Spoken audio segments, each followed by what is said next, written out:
Hello students, आइए देखते हैं डिहाइड्रेशन ऑफ एल्कोहल के बारे में, निर्जलन के बारे में।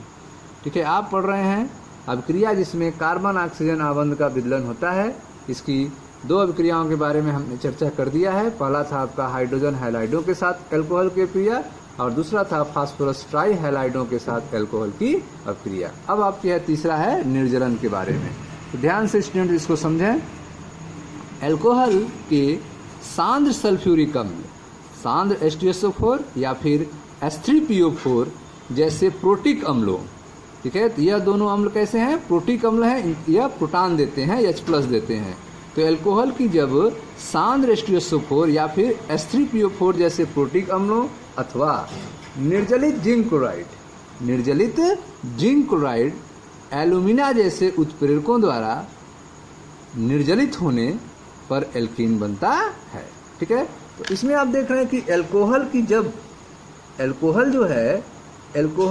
जब अभिक्रिया आप कराते हैं किसकी उपस्थिति में? सांद्र H2SO4 या फिर H3PO4 जैसे प्रोटिक अम्ल की उपस्थिति में अथवा निर्जलित जिंक क्लोराइड एल्यूमिना की उपस्थिति में अगर ऐसा कराते हैं तो एल्कोहल जो है से जल का अणु अलग हो जाता है और एल्कोहल किस में चेंज हो जाता है? एल्कीन में चेंज हो जाता है। इस घटना को हम निर्जलीकरण कहते हैं। ठीक है, तो आइए देखते हैं। यह देखें यह आपका एल्कोहल है CH3OH, ठीक है, CH3CH2OH। ठीक है, यह आपका एल्कोहल आप देख रहे हैं। इसको जो है किसी प्रोटिक अम्ल के साथ गर्म कर रहे हैं। प्रोटिक अम्ल क्या हो सकता है? सांद्र H2SO4 या फिर H3PO4 के साथ अगर हम गर्म करते हैं तो तुरंत इसका जो है निर्जलन हो जाता है, डिहाइड्रेशन हो जाता है। H और OH ये आपस में H2O के रूप में अलग हो जाते हैं और कार्बन कार्बन के बीच में दो बंध बन जाता है। ठीक है, तो एल्कोहल किस में चेंज हो जाता है? एल्कीन में चेंज हो जाता है। ठीक है, 443 केल्विन ताप पर सांद्र H2SO4 के साथ गर्म करने पर एथेनॉल का निर्जलन हो जाता है। ठीक है, तो आप देख रहे हैं एथेनॉल C2H5OH। C2H5 जो है आपका एक एल्कोहल है। इसका निर्जलन कब होगा? जब सांद्र H2SO4 की उपस्थिति में 443 केल्विन पर गर्म करते हैं तो एथिल अल्कोहल का निर्जलन हो जाता है, इससे जल अलग हो जाता है और आपका एल्कीन बन जाता है। ठीक है, तो ये आपका एथीन बन गया। यह था आपका प्राथमिक एल्कोहल। द्वितीयक और तृतीयक एल्कोहल को देखते हैं ध्यान से, इसके साथ निर्जलन कैसे होता है। द्वितीयक तथा तृतीयक एल्कोहल का निर्जलन अपेक्षाकृत मध्यम परिस्थिति में किया जाता है। ठीक है, तो द्वितीयक और तृतीयक एल्कोहल का निर्जलन जो है वह मध्यम परिस्थिति में किया जाता है। जैसे आप देखें, यह आपका द्वितीयक एल्कोहल है। ठीक है, 85% H3PO4, 85% H3PO4 है और टेम्परेचर है 440 केल्विन। ठीक है, तो इस एल्कोहल का निर्जलन होगा, ठीक है, प्रोटिक अम्ल की उपस्थिति में 440 केल्विन पर, जिससे यह एल्कीन में चेंज हो जाएगा। ठीक है, तो यहाँ आप देख रहे हैं प्रोपीन बना हुआ है, प्रोपीन 1 और जल अलग हो गया है, H2O अलग हो गया है। ठीक है, यह था आपका द्वितीयक एल्कोहल। तृतीयक एल्कोहल देखें ध्यान से, यह आपका तृतीयक एल्कोहल है। इसके लिए 20% H3PO4 और 358 केल्विन की टेम्परेचर की जरूरत है, जिससे यह आपका एल्कीन में चेंज हो गया है और जल अलग हो गया है। तो अगर ध्यान से देखा जाए तो द्वितीयक और तृतीयक एल्कोहल, इससे पहले आपने प्राथमिक एल्कोहल को देखा था, तो प्राथमिक एल्कोहल को एल्कीन में चेंज करने के लिए अर्थात उसका निर्जलन करने के लिए आपको सांद्र H2SO4 की उपस्थिति में 443 केल्विन पे गर्म करना पड़ा था। ठीक है, लेकिन द्वितीयक एल्कोहल में आप देख रहे हैं यहाँ पर 85% H3PO4 चाहिए और टेम्परेचर कम चाहिए, 440 केल्विन चाहिए, जिससे आपको एल्कीन मिलेगा और जल अलग हो जाएगा। ठीक है, उसी तरह से तृतीयक अगर एल्कोहल है तो यहाँ पे देख रहे हैं कि सांद्रता और कम चाहिए। ठीक है, 20% H3PO4 की सांद्रता चाहिए और टेम्परेचर कम चाहिए, 358 केल्विन ही टेम्परेचर चाहिए, जिससे आपको एल्कीन और जल प्राप्त होगा। ठीक है, तो इस आधार पे आपने देखा कि एल्कोहल के सापेक्षिक निर्जलन की सुगमता का क्रम जो है इस प्रकार होगा। तृतीयक जो है वो आसानी से निर्जलन होगा उसके बाद द्वितीयक और फिर प्राथमिक। ठीक है, निर्जलन का अगर क्रम देखा जाए तो सबसे तेज जो है निर्जलन किसका होगा? तृतीयक एल्कोहल का होगा। उसके बाद द्वितीयक का, फिर सबसे स्लो किसका होगा? प्राथमिक एल्कोहल का होगा। ठीक है। अब जो है एथेनॉल के निर्जलन की क्रियाविधि के चरण के बारे में हम लोग समझेंगे कि निर्जलन जो है कैसे होता है, कैसे H2O जो है एल्कोहल से अलग होता है। ठीक है। तृतीयक एल्कोहल का निर्जलन जो है सबसे फास्ट होता है। ठीक है। ऐसा क्यों होता है इसको हम लोग समझेंगे। थोड़ी सी चर्चा यहाँ पर की गई है। तृतीयक कार्बोकैटायन अधिक अस्थायी होते हैं। जो तृतीयक एल्कोहल के कार्बोकैटायन बनते हैं, ये आपका तृतीयक एल्कोहल है। ठीक है। इस पे कार्बन पे जब प्लस आ जाएगा तो कार्बोकैटायन जो बनेगा वो अधिक अस्थायी होगा, क्योंकि इससे 3 R ग्रुप जुड़े रहेंगे जो इलेक्ट्रॉन के घनत्व तो बढ़ाएंगे। तो तृतीयक कार्बोकैटायन अधिक अस्थायी होता है, अतः द्वितीयक और तृतीयक कार्बोकैटायन की अपेक्षा आसानी से बनते हैं। ठीक है। जो तृतीयक कार्बोकैटायन है वो अधिक अस्थायी है, क्योंकि इससे 3 R ग्रुप जुड़े हैं, अतः यह द्वितीयक और तृतीयक कार्बोकैटायन की अपेक्षा आसानी से बन जाएगा। द्वितीयक और प्राथमिक कार्बोकैटायन की अपेक्षा आसानी से बनता है। तृतीयक एल्कोहल का निर्जलन सबसे अधिक आसान होता है। ठीक है। क्रियाविधि आइए समझते हैं कैसे इसका मैकेनिज्म होता है, ध्यान से समझें। एथेनॉल के निर्जलन क्रियाविधि निम्नलिखित चरण होते हैं। पहला स्टेप, इसको 3 स्टेप में बांटा गया है। तो पहला स्टेप है आपका प्रोटानित एल्कोहल का बनना। पहले स्टेप में क्या होता है? प्रोटानित एल्कोहल बनता है। ये आपका एथेनॉल है, CH3CH2OH। CH3CH2OH ये आपका एथेनॉल है। ठीक है। तो यह इस पर किसका आक्रमण हो रहा है? प्रोटॉन का अटैक हो रहा है, H+ का अटैक हो रहा है। यह H+ कहाँ से आया है? अम्ल से आया है। जो आप प्रोटिक अम्ल यूज किए हैं उससे यह H+ आया है।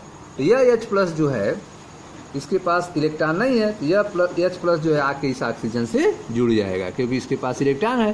तो इस ऑक्सीजन से जुड़ जाएगा, और जुड़ने के पास जब जुड़ जाएगा तो यह क्रिया फास्ट होती है। एथेनॉल के ऑक्सीजन से प्रोटॉन जो है आके जुड़ जाता है।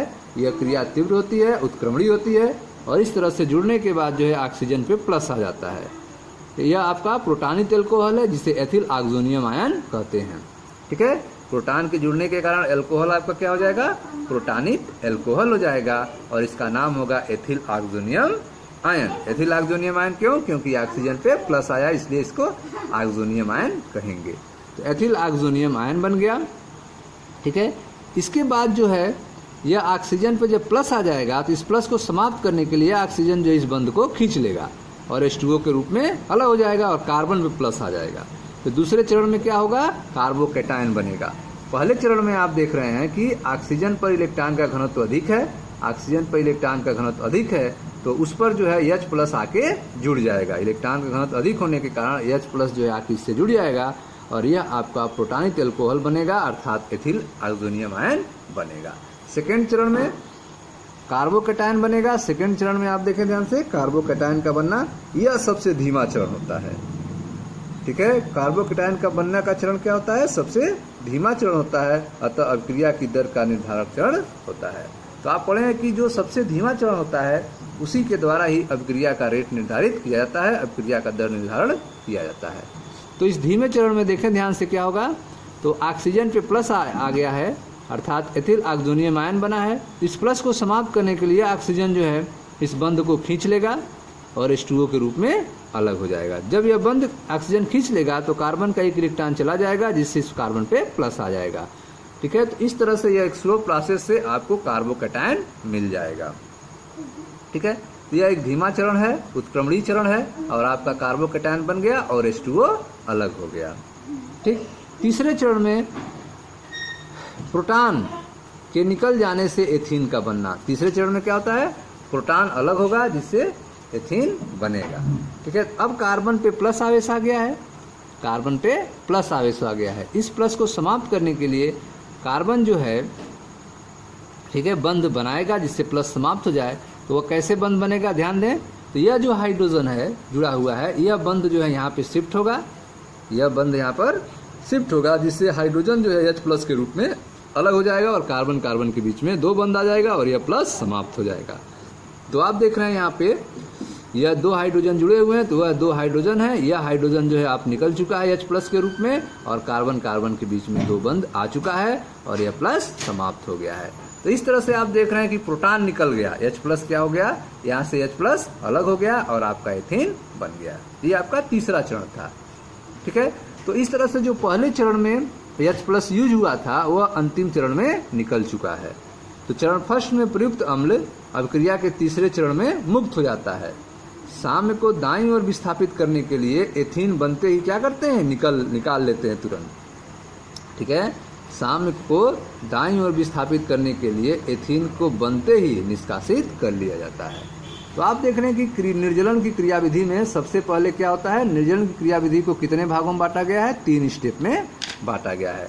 पहले चरण में प्रोटानिक अल्कोहल बनता है, दूसरे चरण में कार्बोकैटायन बनता है और तीसरे चरण में प्रोटॉन के अलग हो जाने से एथीन बनता है। तो निर्जलन की घटना किस में होती है, दूसरे चरण में होती है। ठीक है, H2O अलग होता है। ठीक है, तो आप देखते हैं कि पहले चरण में ये आपका एथेनॉल है, एथेनॉल पर प्रोटॉन का आक्रमण होगा, H+ का आक्रमण होगा और यह H+ जो है ऑक्सीजन से जुड़ जाता है और बनता है आपका प्रोटानिक अल्कोहल, जिसे एथिल ऑक्सोनियम आयन कहते हैं। ठीक है, उसके बाद दूसरे चरण में कार्बोकैटायन बनता है। यह सबसे धीमा चरण होता है, यह अभिक्रिया का दर निर्धारक चरण होता है। ठीक है, इसमें क्या होता है, ऑक्सीजन पे प्लस जो आया है उसको समाप्त करने के लिए ऑक्सीजन जो है कार्बन के बंध को खींच लेता है, जिससे कार्बन पे प्लस आ जाता है। इस तरह से आपका कार्बोकैटायन बन जाता है और H2O अलग हो जाता है। ठीक है, तीसरे चरण में यह जो आपका कार्बोकैटायन है यह अपने आप को स्टेबल करने के लिए हाइड्रोजन के बंध को खींच लेता है और हाइड्रोजन H+ के रूप में अलग हो जाता है और कार्बन कार्बन के बीच में 2 बंध बन जाता है। तो इस तरह से H+ के निकल जाने के कारण एथीन आपका बन जाता है। तो जो पहले स्टेप में H+ यूज हुआ था वह तीसरे स्टेप में अलग हो जाता है। ठीक है, चरण फर्स्ट में प्रयुक्त अम्ल अभिक्रिया के चरण 3 में मुक्त हो जाते हैं और साम्य के दाईं ओर विस्थापित करने के लिए जो एथीन बना है उसे बनते ही तुरंत निष्कासित कर ली जाती है। ठीक है स्टूडेंट, तो यह था आपका डिहाइड्रेशन ऑफ एल्कोहल। एल्कोहल के निर्जलन करण के बारे में हमने आपको बताया, जिसके कारण H2O अलग होता है और एल्कोहल चेंज हो जाता है, किसमें, एल्कीन में चेंज हो जाता है और उसके हम क्रियाविधि के बारे में भी एक्सप्लेन किया। नेक्स्ट वीडियो में हम एल्कोहल के ऑक्सीडेशन के बारे में चर्चा करेंगे, एल्कोहलों के ऑक्सीकरण के बारे में। Thank you.